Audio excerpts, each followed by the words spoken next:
Hi everyone, today we will talk about how to fix or how to solve the problem of Strava app. You will click on settings. Here you will go to apps, default apps, app settings. In this list you will scrolling down until you find this window of Strava and you will click. Here we click on first stop and you will click OK.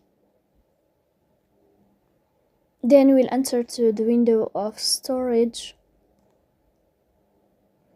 In this page we click on clear cache. Then you will turn off your phone and you can wait a moment to restart your phone again to fix that problem. So that's all. Don't forget to support us by like and subscribe. See you next time and thank you for your watching.